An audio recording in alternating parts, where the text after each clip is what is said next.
Bonsoir à tous. Merci d'accueillir Céline Sciamma.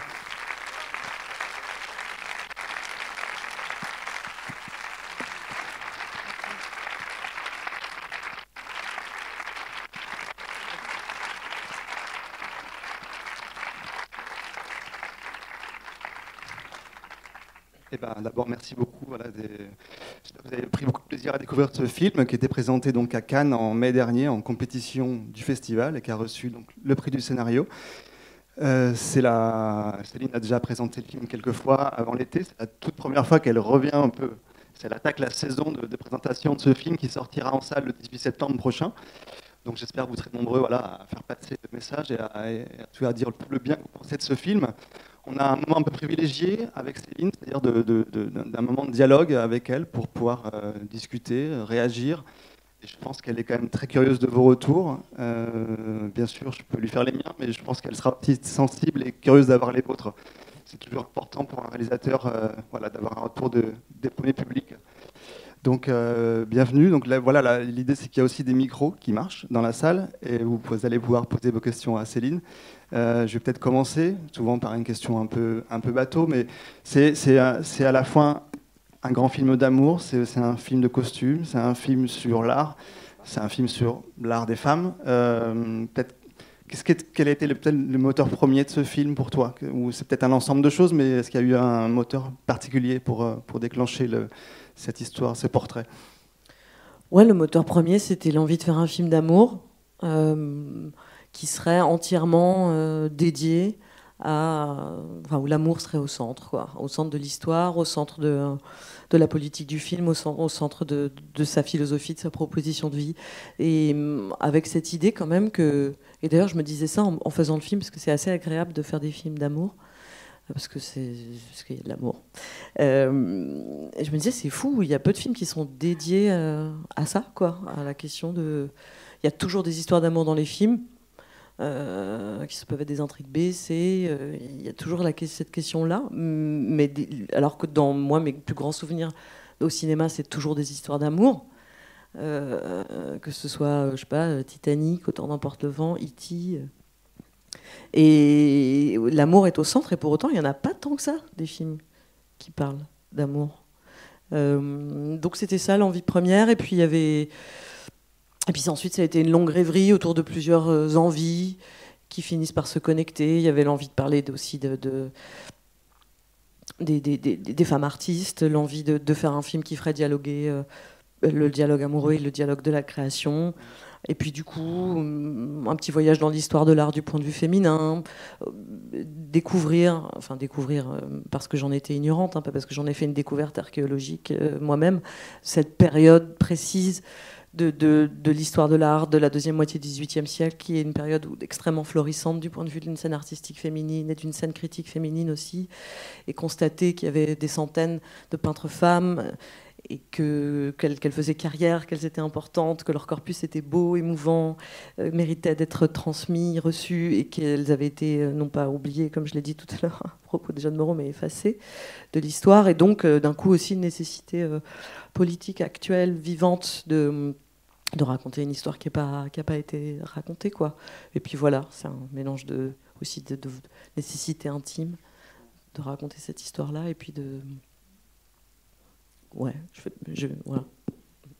Et comment est-ce que tu as abordé un peu le côté film, je veux dire, le film d'époque, quelque part, d'une certaine manière, jusqu'à quel point, on va dire, la question de l'authenticité, un peu, c'est toujours un peu, ça peut être un poids quand on écrit un film, jusqu'à quel point la question de la véracité était vraiment hyper importante, ou est-ce que tu as su t'en libérer assez vite pour, finalement, ce que tu dis, en faire un film presque aussi contemporain? Oui, moi, je trouve pas que ce soit un travail si différent. Enfin, je veux dire, oui, le film d'époque, ou le film en costume, a l'air de charrier toute une somme de réalités nouvelles, d'un cortège d'experts, des validations. Mais en réalité, on fait le même travail avec le réel. Voilà. Donc, un film, c'est toujours la reconstitution d'un monde, que ce soit un monde contemporain, un monde fictif, un souvenir ou le passé. On s'appuie sur la vérité historique comme sur le réel, avec peut-être même parfois plus d'autorisation à inventer. Et j'ai pas trouvé que c'était un travail si différent. En tout cas, j'ai essayé, moi, de le faire de la même façon, c'est-à-dire de continuer à travailler les mêmes lignes de force et les mêmes rapports avec mes collaborateurs. J'ai pas, pour la grande différence, j'ai travaillé avec par exemple le même chef décorateur qui n'est pas un spécialiste, c'est pas particulièrement du film d'époque. J'ai choisi une créatrice de costumes qui n'avait jamais fait de film d'époque parce que je me disais que ça allait être super excitant pour elle et qu'on allait être aussi à égalité dans cette recherche. Et en réalité, moi j'ai toujours tourné, même si mes films sont toujours inscrits dans le contemporain, sans quatrième mur, mais les appartements étaient toujours des décors qui étaient des semi-studios. Et là, paradoxalement, on a tourné dans un château qui était complètement dans son jus et sur lequel on n'est pas du tout intervenu. Les boiseries sont d'époque, les peintures, on n'y a pas touché, le parquet, tout ça, on n'a rien fait, on a à peine accessoirisé. Vous avez vu, 2 caisses de bois, 3 bouts de tissu, des chandeliers même pas dedans, même pas dans le cadre. Et qu'en fait, donc pour la première fois, il y avait vraiment un quatrième mur, donc c'était finalement le film sur lequel j'étais le moins intervenu sur le décor, parce qu'il y avait quelque chose d'une vibration du réel qui était complètement, qui s'offrait en fait. Donc je pense que c'est toujours un peu le même boulot. En tout cas, moi j'ai décidé, et même en termes de production, c'est mon film le plus cher, mais c'est un film qui reste pas du tout cher. Donc voilà, il n'y a pas beaucoup de personnages, on est très concentré, il n'y a pas non plus beaucoup de séquences, il y a des moyens qui sont mis à des endroits très très précis, notamment la lumière, mais parce qu'aussi on tourne dans des châteaux, que c'est donc des lieux qui sont difficiles à éclairer, qui sont des lieux préservés, dangereux, vous ne pouvez pas accrocher un truc au mur, donc ça sollicite d'autres infrastructures, c'est d'autres arbitrages, mais ça reste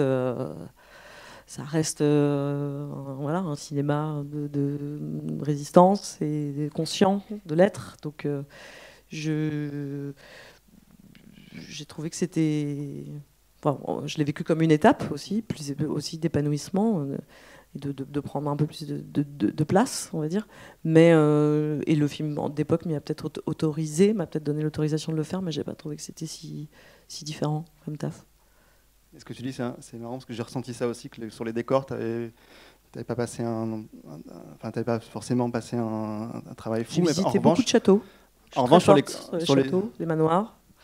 Et que sur les costumes, par contre, il y avait un travail qu'on ressent presque à chaque plan, presque de l'étoffe, ouais, de l'uniforme. Enfin, aussi, c'est ça en fait, c'est à quel point ça peut sembler super ostentatoire d'un coup. Le film d'époque, il y a un côté waouh, on va créer les costumes, etc. Mais cette idée d'avoir un costume par personnage, de travailler, de choisir des matières qui étaient plutôt lourdes, des cotons, pas des soies, de choisir des matières lourdes parce que c'est aller engager la silhouette des personnages. Moi, j'étais obsédée par l'idée qu'elles aient des poches, par exemple, que le personnage de Marianne ait des poches. Et donc, elle met beaucoup les mains dans ses poches. Et on pourrait dire, anachronisme. On invente une silhouette qui serait contemporaine mais qu'on transférait dans le passé. C'est pas le cas, par exemple. C'est-à-dire que les poches étaient encore légales à l'époque pour les femmes. Ensuite, le 19e siècle a supprimé les poches parce qu'il fallait qu'on ait rien à cacher. On les récupère très difficilement. Vous voyez, j'ai posé mon téléphone portable. Vous voyez, j'ai pas de poche, je suis une gonzesse, quoi. Et ben, cette silhouette, elle est pas anachronique. Cette silhouette, elle est celle de l'époque où on avait le droit d'avoir des poches. Et en fait, le progrès fait pas ça, quoi. Parce que les poches, c'est le progrès. Ça, par contre, c'est sûr. Ça va pas partir en karaoké, cette histoire. Hein. Allô ? Oui. Oui.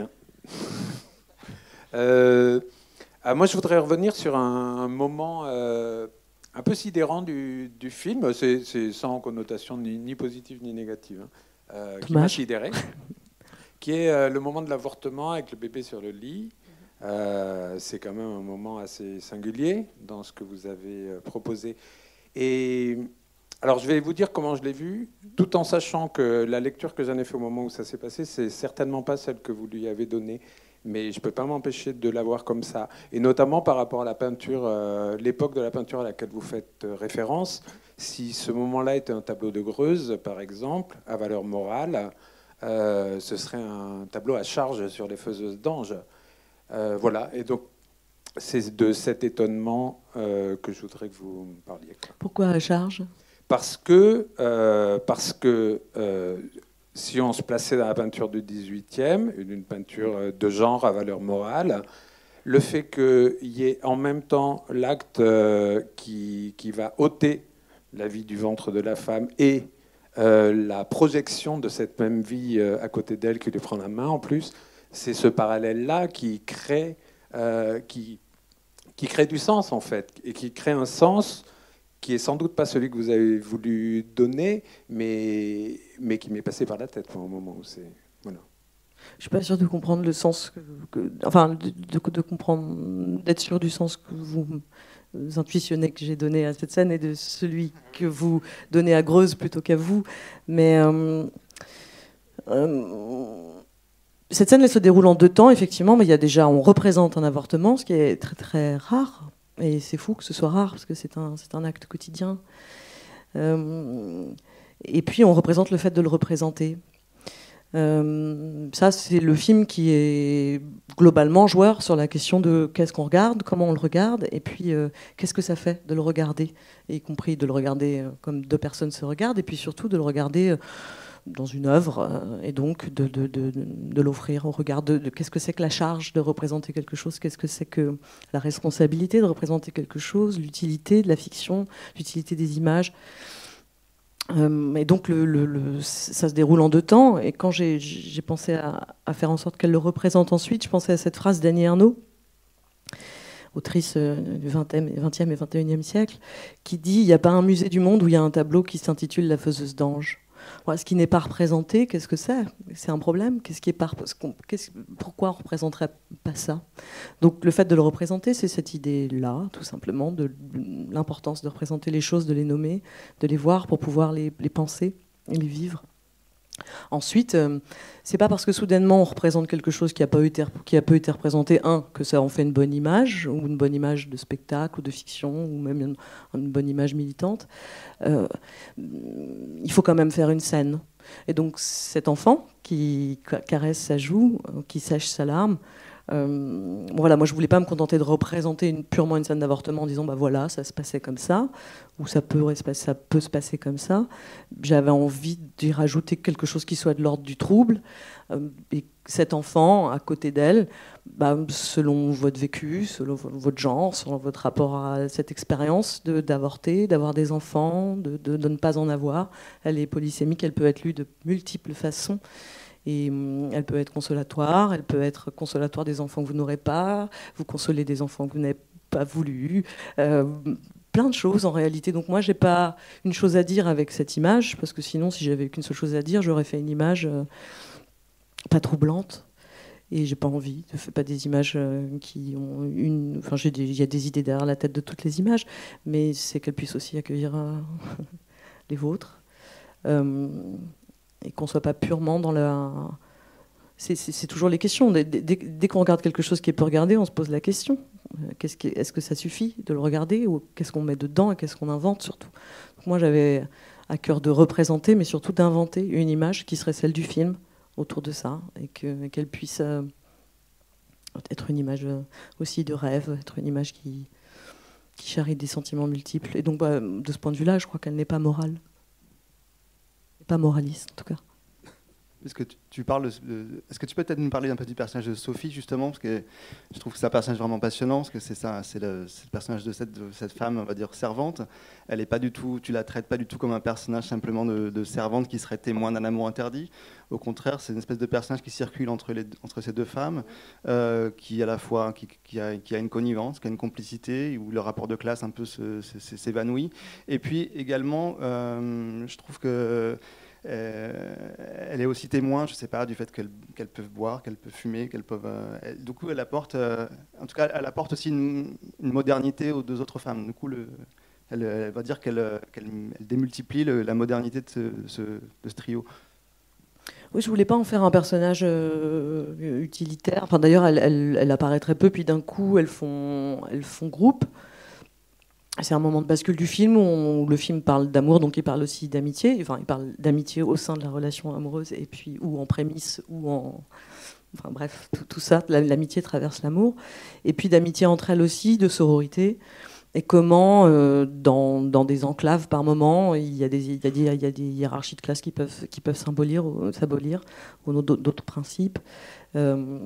Et ouais, il y avait cette idée du groupe, mais même moi j'inclus aussi la mère dedans, Valeria Golino, notre comtesse, qui a beau être dans une position, même si on est super soulagé quand elle s'en va et c'est super relou qu'elle revienne, mais elle est quand même globalement dans un rapport horizontal, dans une franchise. C'est pas la vieille marâtre. Elle a 50 ans, par exemple. J'avais très envie qu'elle ait 50 ans. J'avais envie qu'elle ait le désir, la vie devant elle, un projet, même si ce projet vient contrecarrer possiblement les projets de sa fille, mais c'est pas comme s'il y avait d'autres projets possibles en réalité, et qu'elle soit dans un rapport, oui, de franchise, d'écoute, et qu'on soit pas dans les archétypes de domination, et qu'on puisse être joueur avec eux.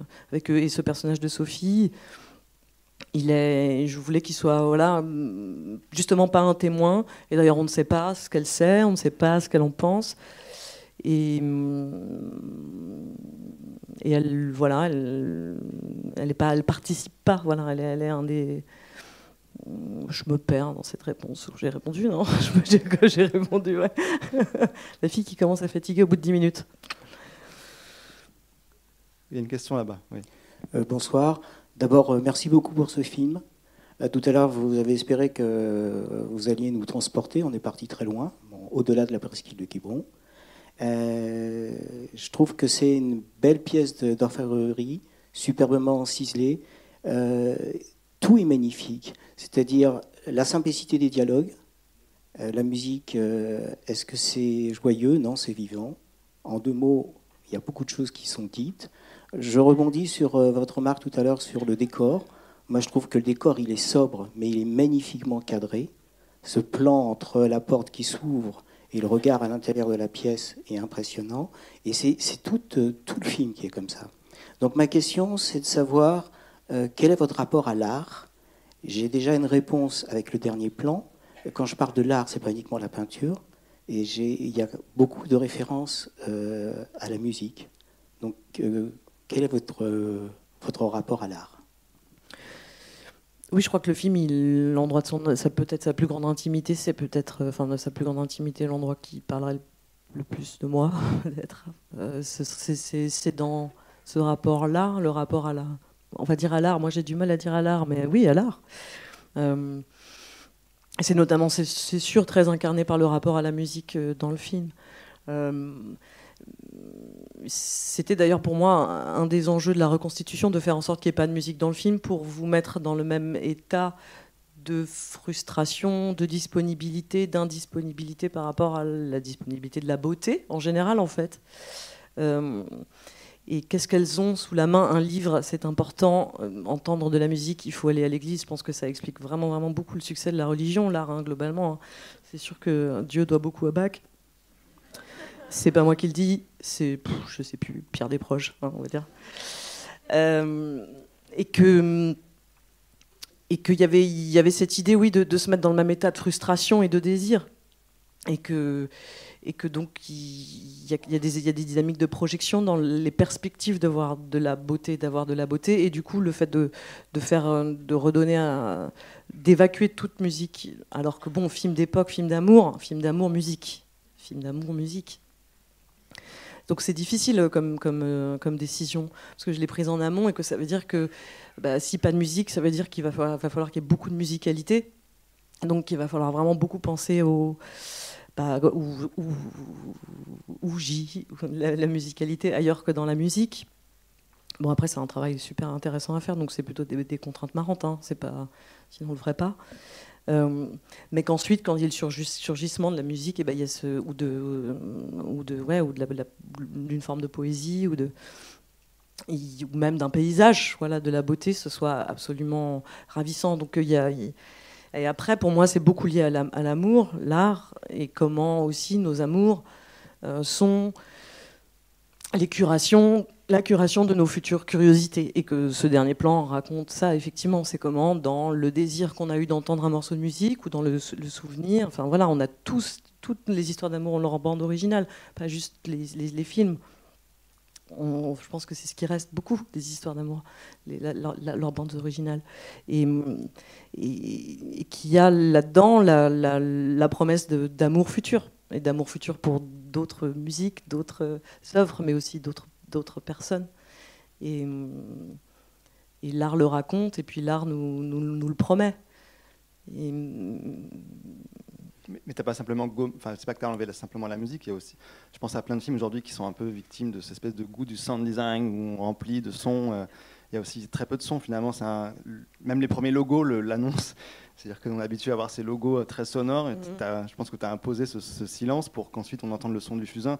Voilà, tu laisses les fusains, on va dire, parler, ou les flammes, ou les souffles. Enfin, c'est aussi un film de silence et de son très ténu. C'est un film qui fait de plus en plus le vide, en tout cas sur le son, ce qui est un vrai truc, parce qu'au final, on ne peut pas vraiment faire le vide au cinéma. C'est-à-dire comment on remplit le silence, quoi. Comment on remplit le silence de silence, parce que vous êtes dans une salle, vous avez dit bon, il y a du 5.1, donc ça veut dire que le son il est en volume, c'est ça que ça veut dire, donc il se répartit à différents endroits, et que ces endroits il faut les habiter, on peut pas juste d'un coup basculer, enfin on peut décider de mettre le son qu'en mono par exemple, et puis il sort que du centre de l'écran, vous allez le vivre, ça va vous faire, dans les films on fait ça parfois, mais c'est des moments quoi. Et là c'est vrai qu'il y a de plus en plus, à la fin on entend. À la fin, il n'y a plus que les respirations, mais c'est pas du maniérisme, c'est parce que dans une histoire d'amour, le souffle, la peau, voilà, c'est ça la musicalité aussi, d'une forme de sensualité, et puis de cette espèce de pression qu'on a de s'entendre, d'entendre l'autre. Donc c'est aussi des dynamiques de suspense. C'est pas des idées, c'est pas des théories par le vide pour.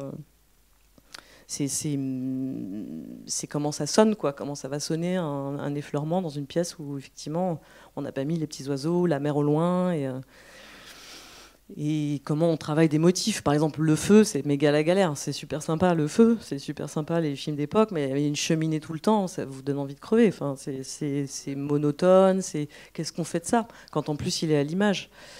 Et donc qu'est-ce qu'on fait? On décide qu'on va pas l'entendre, et on invente comme ça un nouvel imaginaire sonore dans du vide qui est plein. Enfin, ouais. Bon, d'abord, merci pour le film qui est vraiment extraordinaire, m'a vraiment emballé. Et voilà, moi j'ai été extrêmement impressionnée par la séquence où les femmes se mettent à chanter. J'ai trouvé ça d'une force, mais absolument extraordinaire. Moi, je n'ai pas spécialement d'idée de signification ou quoi que ce soit. J'ai trouvé ça beau en soi. Mais quand même, bon, alors là, c'est pure curiosité. Est-ce que ça a été créé juste pour... voilà, parce que quand même, le sens des paroles, c'est pas innocent. Je ne peux pas m'enfuir. Vous êtes latiniste. Oui. Il y a toujours la natiliste dans la salle qu'on amène le panier garni. Vous avez gagné. Mais voilà, je ne peux pas m'enfuir. Fuir, je ne peux pas, oui, voilà. Ouais, mais sauf que ça veut aussi dire, parce que donc, c'est du latin, c'est fuggire non possunt, donc ça veut dire je ne peux pas m'enfuir, mais ça voulait dire pour moi, et Google Translate latin, ils ne savent pas voler. C'est aussi fuggire non possunt, oui. Parce que possunt, c'est du pluriel. Enfin bon, ça, on s'en fout. Mais moi, j'ai compris possum, mais j'ai pas l'oreille. Alors donc, non, mais surtout, on fait en sorte que ce soit pas. En vrai, si c'était une information que j'avais envie que vous ayez, vous l'auriez. Vous inquiétez pas. Mais... Donc ça veut dire que j'ai un peu fait en sorte qu'on sache pas trop ce qu'elle raconte. Voilà. Mais la séquence, c'est vraiment extraordinaire et voilà, on sait pas trop ce qu'elles font là et c'est magique, quoi, vraiment. Voilà. Il y avait cette idée qu'elle soit... Alors effectivement, oui, c'est un chant qui est composé pour le film. Et au départ, j'ai écouté beaucoup de musique bretonne. Il y a des Bretons dans la salle. Et de là est venue l'envie de la polyphonie, de la polyrythmie. Mais il y avait aussi... J'avais envie de pouvoir vraiment intervenir sur le spectaculaire de la scène, donc ces points de bascule. Parce qu'effectivement, c'est une scène qui commence plutôt comme un truc quotidien. En vrai, moi, je voulais faire une scène de teuf. Bon, voilà, les meufs, elles se retrouvent le soir. On boit des coups. Il fait froid, donc il y a un feu. Il se trouve que c'est plutôt des femmes autonomes. Elles ont des savoirs. C'est des herboristes, c'est des sages-femmes, c'est des savantes ou des sachantes. Et puis, elles s'échangent un peu des conseils. Et puis, c'est ça qu'on appelait les sorcières. C'est ça qu'on a mis dans le feu. C'est l'amitié, la fête, l'autonomie, les savoirs. Et du coup, la scène, elle joue avec ça. Elle bascule dans la magie et dans l'imaginaire des sorcières pour faire le lien spectaculaire. Et puis, c'est aussi un moment de bascule amoureuse, parce que c'est le moment où ce cœur des femmes les pousse l'une vers l'autre. C'est leur premier sourire aussi. C'est la première fois qu'elles se sourient. 1h21 de film. et du coup, ça participe de la magie, ouais. On est numéro 1 en Pologne depuis 3 semaines avec ce titre qu'on a sorti en single là-bas. Non, pas du tout. J'adorerais. Oui, je ne sais pas si c'était volontaire de votre part. Bon, il y a très peu d'hommes dans le film. À part les Marambourouilles, il y en a beaucoup qui interviennent. Généralement, alors ça me gêne un peu, mais bon. Il y a certains plans qui m'ont fait penser à Friedrich. Mais un Friedrich féminin, parce qu'au lieu de personnages masculins, on a... En tout cas, finalement, sur la peinture, les inspirations, elles sont plutôt, oui, elles sont un peu romantiques. Elles anticipent un peu la suite. Mais parce que d'ailleurs, avec Claire Maton, la chef opératrice, on savait bien qu'on avait envie de faire un film qui était très engagé, très travaillé du côté de la lumière et des cadres. Donc évidemment, on se disait, on va nous dire, c'est des tableaux. Et de fait, c'est vrai, parce que le cinéma a à voir avec, comme la peinture, avec la lumière, le cadre et des personnages. Donc, mais pour autant, on n'avait pas de référence picturale vraiment en se disant, on va faire comme ci ou comme ça. Une, en fait, un peu, qui était Corot, donc là aussi, qui est plus tardif, qui est un paysagiste, mais qui a fait aussi bon nombre de portraits de femmes, pas tant que ça, mais très marquants, qui sont des femmes dans des extérieurs, et qui donne la sensation que la lumière émane d'elles. Et ça, on avait très envie de travailler ça, de comment la lumière émane des personnages, comment on travaille du coup la couleur de leur carnation, leurs vêtements. Et attendez, pourquoi je vous dis ça ? Parce qu'on parlait de Friedrich, est-ce que c'est... Ouais. Oui, bien sûr, il y avait tout un imaginaire il y avait un imaginaire romantique qui était aussi un imaginaire littéraire, avec l'idée vraiment aussi des Hauts de Hurlevent. Moi, j'ai été tournée en Bretagne pour le mauvais temps, soyons clairs. Ça, c'est un mois d'octobre breton, on dirait un mois d'août aux Bahamas. On l'a accueilli comme une bonne nouvelle parce que de toute façon, il n'y a pas le choix. Et en fait, on s'est dit, non, mais c'est bien que le film soit solaire, ça aurait été un peu convenu finalement, que ce soit les Hauts de Hurlevent. Puis il y a un peu de gris quand même. Mais oui, il y a quelque chose qui est un peu plus tardif dans ce romantisme-là. Peut-être parce que cette peintre est d'avant-garde. Et comment ça s'est passé ? J'imagine qu'il y a eu aussi un casting de peintres, parce que ça avait aussi une des grandes gageures du film, c'était aussi de filmer le geste et puis de filmer la peinture, mais donc de trouver une peinture, quelqu'un qui pourrait comme ça s'intégrer, parce qu'il y a cette peur du ridicule, quelque chose qui soit à la hauteur aussi un peu des aspirations du film. Quoi. Enfin, oui. Comme Van Gogh l'a fait pour Piala l'a fait pour Van Gogh, pardon. Bien sûr, sauf que c'est vrai que la peinture au cinéma, on est quand même habitué au biopic de peintre dont on connaît l'œuvre. Donc c'est assez rare qu'on invente des peintres, ou alors Rivette l'a fait, La Belle Noiseuse, mais c'est des peintres un peu plus contemporains qui sont dans le geste, quoi. Là, c'est vrai que je comprends pourquoi on n'invente pas souvent des peintres au cinéma maintenant. C'est la galère, c'est une grosse galère. Franchement, c'était le chantier le plus difficile, alors même que à la prise, enfin, je veux dire en préparation, parce qu'ensuite à la prise de vue, c'est pas si compliqué vu qu'on avait décidé de filmer uniquement des moments en plan séquence, qu'il n'y ait pas de montage, qu'elle soit pas en train de faire le truc en time-lapse, il y a très peu de coupes, et qu'on soit vraiment sur le geste. Donc on avait identifié des moments à filmer précisément, ça c'était pas compliqué. Au montage, du coup, c'était pas non plus compliqué, c'était un pari, on espérait que ce soit intéressant. Mais c'était, oui, en préparation, comment on trouve le style de cette peintre, comment on trouve une peintre. Moi, j'avais pas envie de travailler avec des copistes, justement, ou des gens qui seraient de super forts dans la restauration des tableaux de cette époque, ou de prendre le corpus d'une peintre oubliée, et puis de mettre la tête d'Adèle Haenel au milieu sur Photoshop, parce que j'avais pas envie de désigner une peintre femme, mais d'en inventer une pour parler de toutes. Et puis j'avais aussi envie de travailler, c'est 2018, enfin je l'ai fait en 2018 le film, donc j'avais envie d'une artiste qui ait 30 ans, qui est l'âge du rôle, qui peigne aujourd'hui et qui s'empare de cette idée et qui la fasse sienne. Et je l'ai trouvée sur Instagram. Je cherchais pas exclusivement sur Instagram, mais il se trouve que j'ai trouvé sur Instagram le travail d'Hélène Delmer, qui a 30 ans, qui vit à Lille, qui travaille l'huile, qui est plutôt 19e-iste, ce qui peut aussi participer du caractère un peu anticipatif, anticipant, enfin bref, un peu avant-garde du truc. Et ensuite, du coup, on a décidé ensemble avec la chef opératrice, on a pris des photos d'Adèle, on a cherché plusieurs fois la pose. Et en plus, il fallait qu'il y ait 2 tableaux qui soient différents, mais que ce soit pas non plus stupide, en mode celui-là est pourri, celui-là est génial. Il fallait qu'il y ait quelque chose où elle apparaisse plus, mais que ce soit pas grossier. Enfin bon, c'est la même peintre qui a fait les c'est la même peintre qui a fait. Oui. Et au final, c'est la même peintre qui a fait tous les tableaux. C'est-à-dire que même le dernier tableau au Salon du Louvre où elle la voit avec son enfant, on l'avait demandé à un autre peintre. On a épuisé beaucoup de peintres, y compris elle. Mais c'était super dur. Et finalement, elle a fini par le faire. On l'a même retourné après le film. C'est des effets spéciaux, mais de vraies peintures. Non, c'est super dur parce que c'est un boulot de dingue, c'est des heures. Et en plus, comme on ne tourne pas dans l'ordre de fabrication du tableau, il y avait un espèce de musée je vais pas dire des horreurs, mais moi je rentrais quand même dans des pièces où il y avait 12 tableaux d'Adèle Haenel plus ou moins finis, un peu comme les aliens dans Alien 4 où ils sont toujours... Faut y croire, quoi. Faut y croire. Ils sont tous chez moi, c'est super. Je passe de très très bonnes nuits. Ça marche comme ça, là? Oui, ouais. C'est bon. Je voulais savoir si... bon. Oui, merci d'abord. Tous les éléments, vous avez parlé de la représentation et du dialogue artistique, etc. Est-ce que vous avez voulu les faire développer un discours autonome, ou est-ce que vous avez voulu que tout ça converge vers l'intrigue amoureuse, et que la peinture, la musique, ce soit au service de cette histoire d'amour, ou est-ce que vous avez voulu développer un propos autonome sur l'art en général? Non, j'essaie qu'une chose instrumentalise pas l'autre. Après,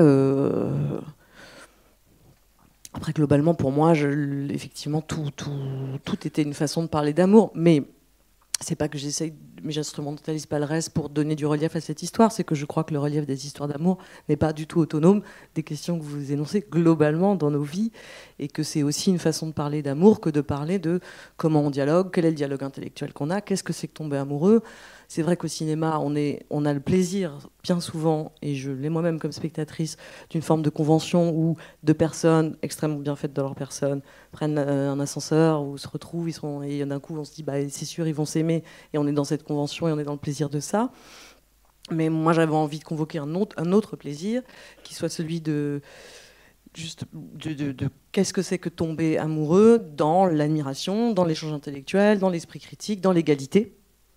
C'est-à-dire que y a pas un personnage il n'y a pas de hiérarchie sociale, il n'y a pas de hiérarchie de genre, il y a personne ne domine personne a priori, et elles ont des échanges intellectuels qui font, j'espère, et c'est pas pour développer une pensée autonome de l'échange intellectuel amoureux, c'est pour créer une dynamique pour vous aussi de plaisir, de surprise, de qu'est-ce qui va se dire, qu'est-ce qui va s'échanger, qu'est-ce que c'est qu'une dispute au cinéma, enfin qu'est-ce que c'est qu'une discussion, et que tout ça, ça participe du plaisir des amours, et donc aussi du plaisir des amours au cinéma. Et après, évidemment, ça développe aussi une politique de l'amour qui énonce des choses sur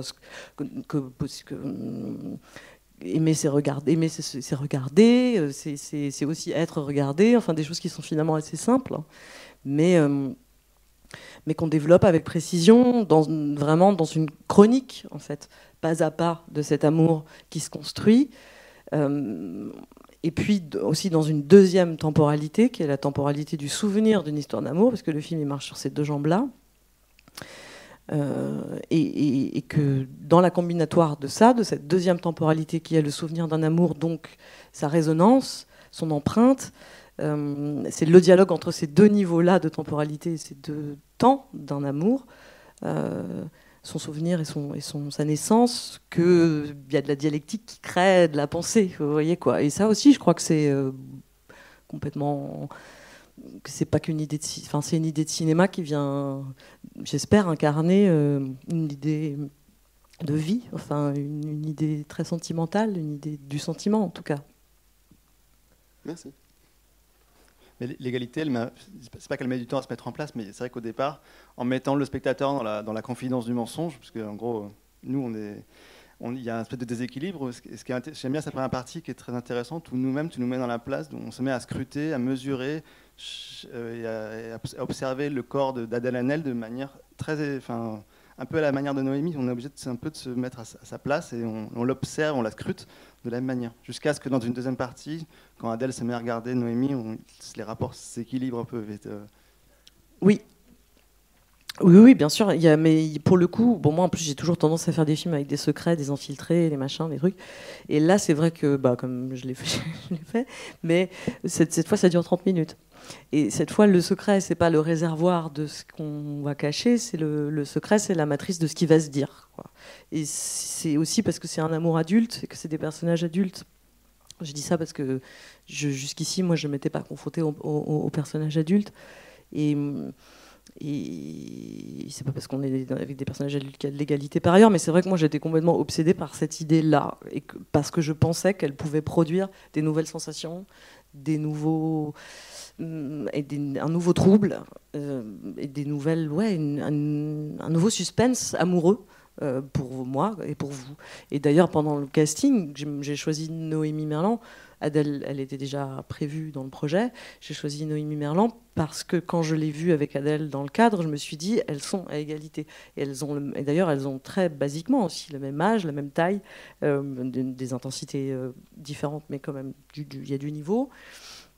Et puis de très bonnes comédiennes où je voyais personne prendre l'ascendant sur personne, et même dans leur rapport. En réalité, il y avait quelque chose d'extrêmement horizontal, qui est rare, et en fait, quand je les ai vues toutes les deux dans le même cadre, j'ai eu moi-même une nouvelle sensation. Je me suis pas dit, genre, c'est exactement ce que je cherchais. Je me suis dit, je crois que ça va produire une friction qui va être, je sens nouvelle, quoi.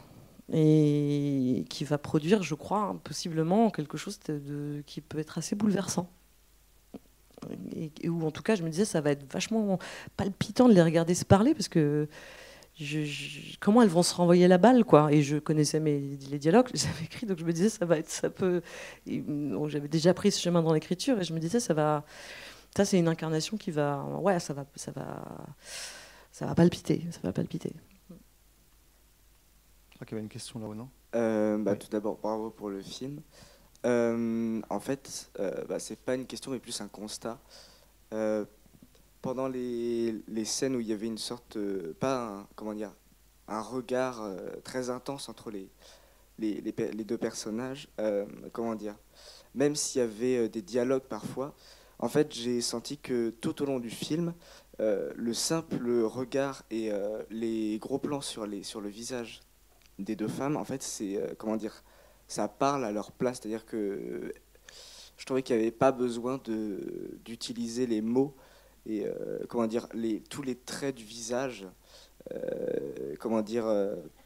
montrer quelque chose. Et vraiment, et c'est pour ça que même pendant les scènes de dialogue, en fait, parfois, ça m'est arrivé de me détacher totalement du dialogue et de rester d'être fixé devant les visages, parce qu'en fait, ça voulait tout dire. Enfin, ça exprimait tellement de choses qu'on comprenait. Enfin, moi, j'arrivais à comprendre assez facilement.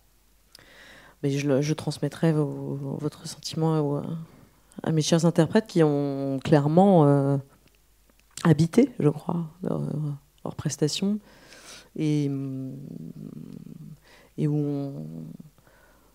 film, effectivement, est aussi fait de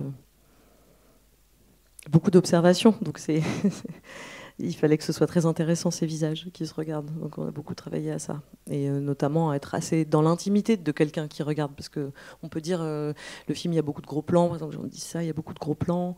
Oui, mais qu'est-ce que c'est que le gros plan ? Est-ce que le gros plan, c'est s'approcher très proche de quelqu'un comme une impudeur ? Est-ce qu'il n'y a pas en fait beaucoup plus d'impudeur dans des plans très larges, très descriptifs, très cliniques ?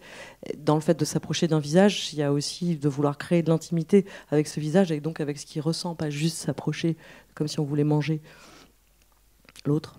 Et je pense que c'est ça aussi qui... Oui, ouais. Cette vie-là qui peut-être vous parle. Bonsoir, merci beaucoup pour ce moment. Je voudrais revenir sur deux scènes qui se font écho. Celle de la lecture du mythe d'Orphée, qui fait écho à cette séparation finale. En fait, je ne sais pas, je n'ai pas vraiment formulé mes questions. Si je voulais savoir, pourquoi ce choix d'interprétation de préférer le souvenir. Enfin, j'ai trouvé ça vraiment très touchant. Et aussi techniquement sur la lumière et ce choix un peu onirique de faire apparaître Adèle en robe de mariée avant. Je l'appelle Adèle comme si je la connaissais. Mais voilà, si vous pouviez nous en dire un peu plus sur ce choix-là du mythe d'Orphée. Ouais, ça, le mythe d'Orphée, c'est un truc qui est venu assez tard. C'est le dernier truc qui est venu dans l'écriture. Et c'est d'ailleurs le moment où je me suis dit, c'est le dernier pas parce que c'était genre parfait sauf ça, mais parce que c'est le truc qui m'a fait dire ok, c'est bon, c'est fini.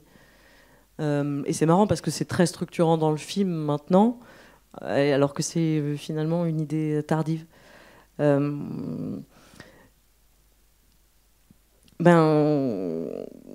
Orphée, dans le film, c'est comment justement ces deux lignes de temps, c'est de cette chronique d'un amour qui se construit au présent et cette timeline du souvenir d'un amour se fusionnent.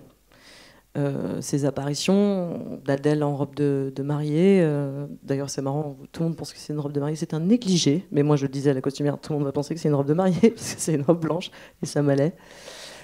Ces apparitions fantomatiques, c'est effectivement, on ne le sait pas, mais c'est la contagion d'une temporalité par l'autre. Et c'est la dernière image qu'elle verra d'elle qui la hante déjà. Et donc ça mêle le film c'est le moment où le film assume d'être une boucle, même s'il l'assume purement, on va dire, intuitivement pour vous et de façon un peu équilibriste pour moi. Et après, sur le mythe vraiment purement d'Eurydice et ce débat qu'elles ont, bon déjà il y avait absolument la volonté, bon, il y a un peu un côté genre elle mate une série Netflix et c'est pareil, c'est qu'est-ce qu'on fait de nos soirées quoi. Donc le suspense lié à la littérature, lié à ce grand mythe et sa relecture aussi, parce que c'est un mythe qui est beaucoup relu par les féministes quand même, et qu'est-ce que c'est que pense Eurydice, voilà. Et donc à la fois elle puisse en faire une lecture dynamique, comme on débat d'un film, comme on débat d'une fiction, comme on se pose la question de ce qu'elle nous fait, et puis en même temps ce débat philosophique, cette idée que le choix du poète c'est le souvenir, et que c'est peut-être comme ça que les choses restent dynamiques à défaut de pur, ça n'existe pas. Et puis il y a cette idée du point de vue d'Eurydice, le point de vue féminin dans l'histoire. C'est quand même dingue ce mythe, quoi. C'est quand même dingue. Enfin, moi, c'est aussi parce que je me pose vraiment la question depuis longtemps de genre, c'est dingue quand même. C'est dingue. Enfin, et du coup, voilà, cette scène, elle synthétise un peu tous ces désirs-là, quoi. Nos lectures intimes des mythes, comment ils nous aident à vivre, comment ils nous aident à prendre nos décisions ou à les assumer, et puis aussi les relectures politiques et les relectures. Et puis juste aussi voir des meufs qui pensent ensemble, hein, qui parlent, qui réfléchissent, qui font des blagues, qui sont intelligentes. On voit jamais ça, quoi. On voit jamais des meufs qui font la gueule. On voit jamais. Ça fait du bien, quoi. Moi, je suis contente qu'elles mettent 1h20 à sourire, quoi. Mais c'est vrai, quoi. Il a fallu attendre la Coupe du Monde de foot pour voir des filles qui faisaient concentrées à la télévision. Et elles se sont fait engueuler parce qu'elles souriaient pas assez. Alors que vous avez vu Didier Deschamps, vous avez vu qu'il sourit. Et il sait faire les dents, il peut maintenant. Hein. Mais parce qu'il a gagné. Mais parce qu'il doit sourire, pareil. Hein. C'est pas du tout méprisant pour Didier Deschamps, alors, franchement. Mais c'est juste, je suis en soutien de Corinne Diacre. On est sérieuse, on fait des trucs, on n'est pas là pour sourire. Alors qu'on est en train d'accomplir des machins. Je suis partie en... Je suis en surchauffe là. Je suis en sudation, je suis pas bien.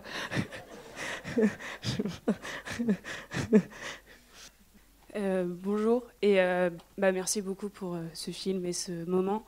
Moi, je voulais revenir sur la fin, au moment, dans les quelques scènes finales, et je voulais savoir quelle avait été votre volonté quand la peintre va dire qu'elle a revu donc 2 fois Adèle Haenel, mais que la première, c'est dans le cadre de la représentation grâce à un tableau, et la deuxième, ce serait peut-être un autre niveau de représentation parce que les regards ne s'échangent pas et que en fait, la scène finale semble être un tableau vu que on pénètre dans le champ de Adèle Haenel, mais que Adèle Haenel ne le regarde pas. Enfin voilà, du coup, je voulais savoir quelle était votre volonté de faire ça. L'idée sur cette dernière séquence, c'est que quand vous dites c'est un tableau, c'est surtout un plan, et c'est un moment où, alors à la fois c'est la dernière fois qu'elle la voit, mais ça dure 2 minutes 50. Donc il y a quand même l'idée que ça se dévoile comme plan de cinéma. Et d'ailleurs, vous dites Adèle Haenel, et vous avez raison. C'est-à-dire que moi, je pars du principe qu'il y a ce chant contre chant. C'est Héloïse, elle dit qu'elle l'a vu pour la dernière fois. On rentre dans cette émotion de ah ok, c'est Vivaldi. On la voit vivre ses émotions, mais pour moi, à un moment, c'est le moment où, aussi parce que ça dure longtemps, et que c'est ce mouvement-là de caméra, et que c'est cette actrice, et qu'on est dans une forme de performance, et vous vous mettez à regarder Adèle Haenel qui joue. Et ça fait partie du plaisir, pour moi, de ce plan, et de sa vocation, et de son sens, d'un film qui se dévoile aussi comme film. Et ça, c'est pas tant pour être méta ou je sais pas quoi, c'est pour vous laisser la place à vous. Moi, j'essaie toujours de penser à ça. Les fins de mes films sont beaucoup pensées comme ça aussi, en fait. Comment d'un coup on prend de la distance avec et on revient dans l'idée qu'on est au cinéma. Vous êtes dans un siège, en train de regarder quelqu'un dans un siège, au spectacle. Enfin voilà. Et comment ça vous laisse. Et c'est pas pour laisser de la place au cinéma ou une idée du cinéma, pas du tout. C'est pour vous laisser la place à vous. C'est pour laisser la place à vos amours. C'est pour voir à qui vous pensez, à qui vous voulez pas penser, vous pensez, à qui, au fait que vous pensez à personne et vous avez envie de penser à quelqu'un, à vous, parce que c'est vous qui voyez le film et que et que ça se dévoile comme plan de cinéma parce que justement la fiction, à quoi elle sert, et où est-ce qu'elle vous porte, quelle empreinte elle va vous laisser à vous, et quelles sont vos empreintes à vous, et comment vous ça dialogue avec ce plan. Voilà. J'attends votre réponse. non, je plaisante. Et d'un point de vue cinéma, comment est-ce que... Je t'en pose une dernière, allez. Comment est-ce que tu as abordé le... Non, parce que c'est un point de vue de... Tu parles le cinéma, tu parles le plan, et je m'intéressais parce que c'est un film où tu aurais pu aussi travailler beaucoup le chant contre chant, parce que avec un personnage, deux personnages, et je remarquais en le revoyant, je me disais, mais en fait, elle travaille beaucoup un peu le montage à l'intérieur du plan, en permanence, comme ça, tu travailles beaucoup sur la chorégraphie, tu travailles beaucoup sur l'entrée, sortie de chant. C'est beaucoup de plans séquences quand même, oui. Mais c'est beaucoup de chant contre chant aussi. Mais avec beaucoup souvent de hors-champ. Je me souviens de Noémie et Adèle comme ça qui se rejoignent, qui se séparent. C'est pas le plan séquence où tout le monde est dans le chant. Non, tu travailles beaucoup justement sur du montage, mais qui intervient dans la durée, dans le plan. Quoi. Ouais. Sur ce film-là, mais comme je savais qu'il y avait beaucoup de chant contre chant, parce que de fait il y avait cette situation de pause, et que moi j'ai jamais vraiment fait de chant contre chant, il y en a très peu dans mes films, genre vraiment pas, et que j'en fais même jamais avec des amorces, donc c'est vraiment genre, je me disais, d'ailleurs c'est aussi pour ça que j'avais envie de faire ce film, je me disais genre tiens, je vais penser cette question du chant contre chant pour moi-même, voilà, voir un peu ce que ça fait. Et du coup, je pense et du coup, c'est très rituel, c'est la même pièce. Enfin, ouais, c'est un truc quand même. Hein. On n'a pas envie que vous vous ennuyiez, on n'a pas envie de s'ennuyer non plus. Mais du coup, voilà, la périphérie de ça, qui est pas mal le centre en fait. Effectivement, on est plutôt sur une chorégraphie du temps et de l'espace, du plan séquence et de comment on se quitte, on se retrouve au sein d'un plan et des espèces de prises de risque aussi de ça. Enfin, c'est des prises de risque qui sont super agréables à faire. Hein. C'est pas dangereux, mais je veux dire de se faire confiance là-dessus, l'autorité de ça. Parce qu'au final, les chants contre chants, c'est finalement moins autoritaire parce que c'est beaucoup plus soumis au succès du montage, qui sont toujours des grands succès. Le montage, c'est formidable. Les gens peuvent bien jouer, mais voilà, j'avais envie qu'il y ait toujours cette dynamique qui est plus proche de ce que effectivement. Quoi ? De quoi ? Ah oui, je crois que tu me disais attention. De tension, oui, de tension.